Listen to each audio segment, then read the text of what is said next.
Well, today was the part of the delegation of Israel, and the first one of the delegation of Israel against the lawsuit of South Africa that Israel is committing genocide.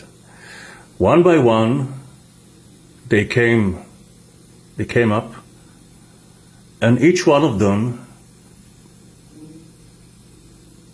teared to shreds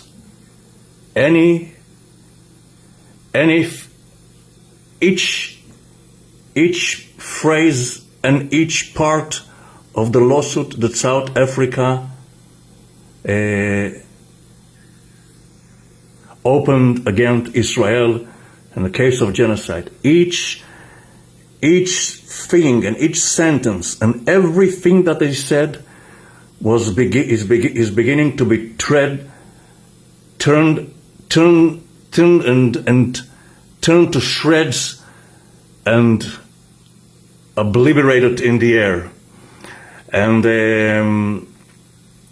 one of the things that many people don't know, that South Africa government, and they said it here about the miserable connections between South Africa and Hamas. A few weeks after the strike on October 7, South Africa welcomed Hamas delegation to South Africa. This by itself says it all.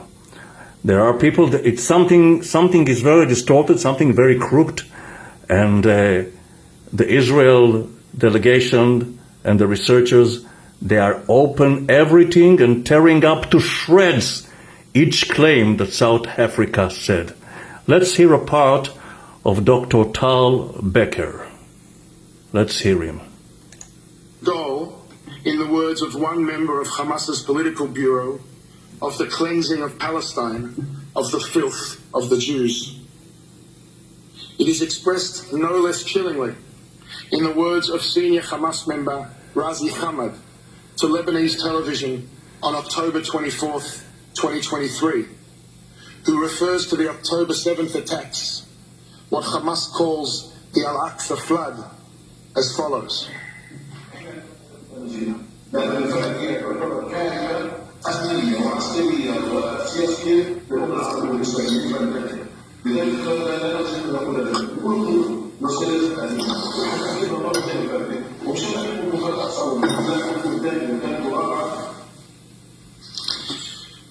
In the continuation of this interview, Hamad is asked, does that mean the annihilation of Israel?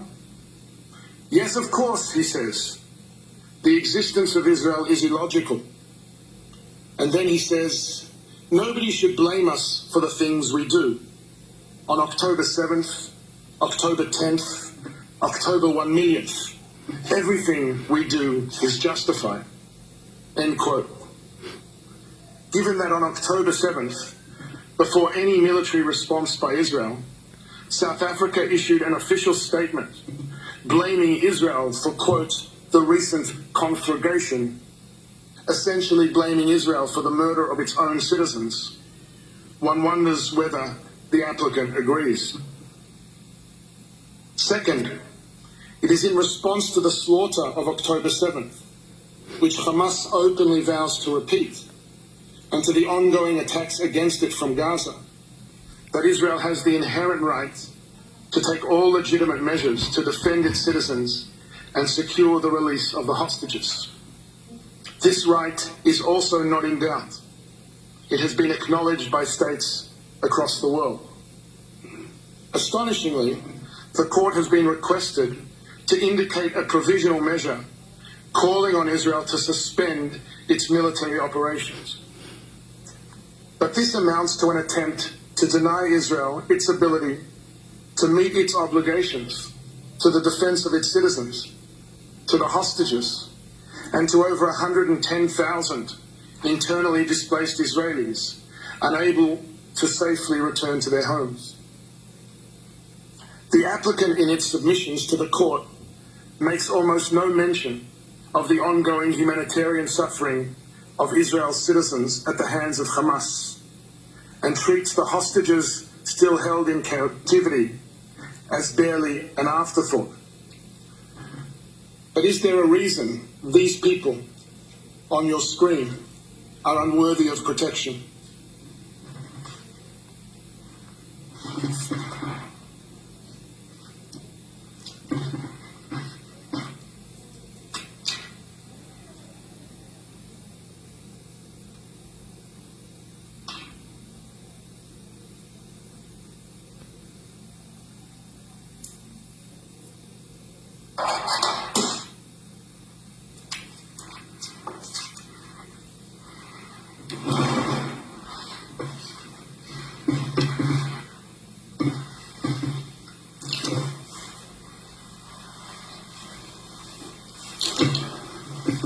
Hamas is not a party to these proceedings. The applicant, by its request, seeks to thwart Israel's inherent right to defend itself, to let Hamas not just get away with its murder, literally, but render Israel defenseless as Hamas continues to commit it. Yesterday, counsel for the applicant made the astonishing claim that Israel was denied this right, and as a matter of fact should not be able to protect itself from Hamas's attacks. But allow me to draw attention to these words written by Professor Vaughan Lowe. Quote, "The source of the attack, whether a state or non-state actor, is irrelevant to the existence of the right to defense. Force may be used to avert a threat because no one and no state is obliged by law passively to suffer the delivery of an attack." Israel agrees with these words, as I suspect would any sovereign state. If the claim of the applicant now is that in the armed conflict between Israel and Hamas, Israel must be denied the ability to defend its citizens, then the absurd upshot of South Africa's argument is this. Under the guise of the allegation against Israel of genocide, this court is asked to call for an end to operations against the ongoing attacks of an organization that pursues an actual genocidal agenda. An organization that has violated every past ceasefire and used it to rearm and plan new atrocities. An organization that declares its unequivocal resolve to advance its genocidal plans. That is an unconscionable request, and it is respectfully submitted that it cannot stand.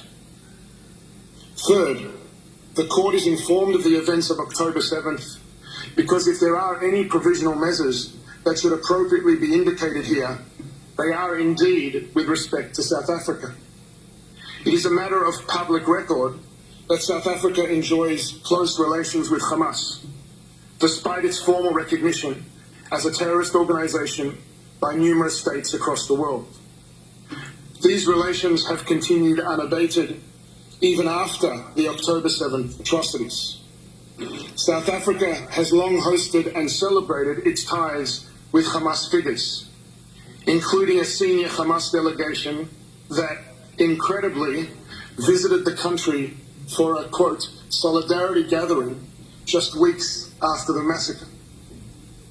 In justifying instituting proceedings, South Africa makes much of its obligations under the Genocide Convention. It seems fitting then that it be instructed to comply with those obligations itself, to end its own language of delegitimization of Israel's existence, end its support for Hamas, and use its influence with this organization so that Hamas permanently ends its campaign of genocidal terror and releases the hostages. Madam President, members of the court,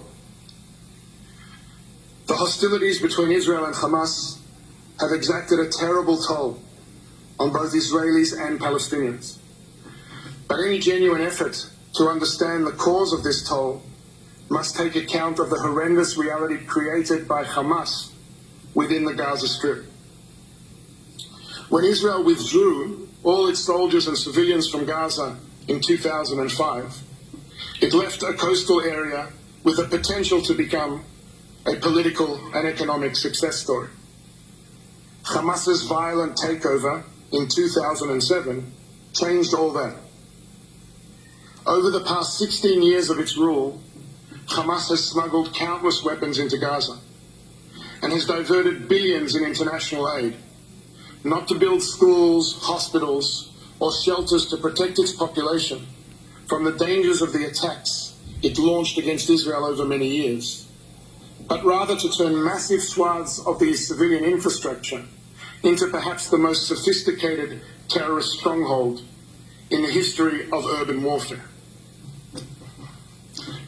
Remarkably, counsel for the applicant described the suffering in Gaza as unparalleled and unprecedented, as if they are unaware of the utter devastation wrought in wars that have raged just in recent years around the world. Sadly, the civilian suffering in warfare is not unique to Gaza. What is actually unparalleled and unprecedented is the degree to which Hamas has entrenched itself within the civilian population and made Palestinian civilian suffering an integral part of its strategy. Hamas has systematically and unlawfully embedded its military operations, militants and assets throughout Gaza, within and beneath densely populated civilian areas. It has built an extensive warren of underground tunnels for its leaders and fighters, several hundred miles in length, throughout the Strip, with thousands of access points and terrorist hubs located in homes, mosques, UN facilities, schools, and perhaps most shockingly, hospitals. This is not an occasional tactic. It is an integrated, pre-planned, extensive and abhorrent method of warfare, purposely and methodically murdering civilians, firing rockets indiscriminately, systematically using civilians, sensitive sites and civilian objects as shields, stealing and hoarding humanitarian supplies, allowing those under its control to suffer so that it can fuel its fighters and terrorist campaign. The appalling suffering of civilians, both Israeli and Palestinian, is first and foremost the result of this despicable strategy. The horrible cost of Hamas not only failing to protect its civilians, but actively sacrificing them for its own propaganda and military benefit. And if Hamas abandons this strategy, releases the hostages, lays down its arms, the hostilities and suffering would end. Madam President, members of the court, there are many distortions in the applicant's submission to the court, but as shall be demonstrated by counsel, there is one that overshadows them all. In the applicant's telling, it is almost as if there is no intensive armed conflict taking place between two parties at all. No grave threat to Israel and its citizens. Only an Israeli assault on Gaza. The court is told of widespread damage to buildings, but it is not told, for example, how many thousands of those buildings were destroyed because they were booby-trapped by Hamas. How many became legitimate targets because of the strategy of using civilian objects and protected sites for military purposes? How many buildings were struck by over 2,000 indiscriminate terrorist rockets that misfired and landed in Gaza itself? The court is told of over 23,000 casualties, as the applicant repeats, as many have, unverified statistics provided by Hamas itself. Hardly a reliable source. Every civilian casualty in this conflict. אוקיי, דוקטור טל בקר, דברי פתיחה משמעותיים, אבל But the court is כן, דברים עוצמתיים מאוד.